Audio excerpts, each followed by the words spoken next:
Hello everyone, welcome to the NATO Public Forum. I'm Sam Ellis, I'm the creator of Search Party. I'm here with Estonia's Defense Minister, Hanno Pevkur. Thanks so much for joining us. It's good to be here. Thank you for inviting. I'm curious if you could explain to audiences, what is your priority for this particular summit? Well, of course, there are some things we have to say from the NATO's perspective, and then there are things we have to say towards Ukraine. So, and then first, of course, I believe that we have to be very clear that NATO is stronger than ever, and we are doing a great job. But there are still many things to do. First, probably we need to increase our defense spendings. Estonia is doing more than 3.4% today, so from our GDP, so that's good because the agreement is for 2. But we're saying that we all have to go to 2.5. We have to be very clear that we have to increase our capabilities. That means that as we have more money, then we have to buy also new equipment. It's not only that we have to pay more salaries to the soldiers. And regarding Ukraine, so they have to be very clear that their place is in NATO, and we can clearly say that there is a pathway. We have things to do in NATO, in Ukraine, in order to bring Ukraine into NATO. And can you explain to audiences, I think a NATO summit is a bit of a black box for people. What are you specifically doing? How do you get other member countries to agree to what you need while you're here in DC?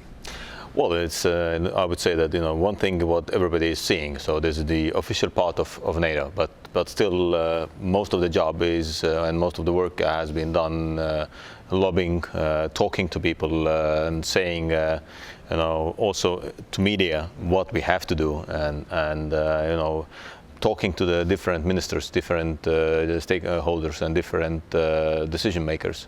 It's a huge part because we are coming here. A lot has been done before. So let's say I would say that 95% of the work has been done previously by all the good people, not only by the ministers, because this is creme de la creme. So this is just the final touch or the final dot to I, but still we have huge teams working on that we have the final communique, that we have things in place or things decided before we coming here. A lot is made about the amount of money spent on defense. I'm curious, could you explain how that money is spent? Do you think that NATO is spending money in the right way? I mean, I understand lots of it's spent on equipment and weapons and capabilities, but do you think more could be done in terms of just recruiting actual soldiers and men and women ready to fight for NATO? Well, the hardware is still needed. It's clear that you can, of course, without the personnel you cannot do anything. Some you can, but still, even to control the equipment or the hardware or the weapons, you still need people. And of course, people are important, but at the moment when we talk about the critical needs, then the critical needs are first ammunition, because we have given a lot to Ukraine, so we need to fill back our stockpiles.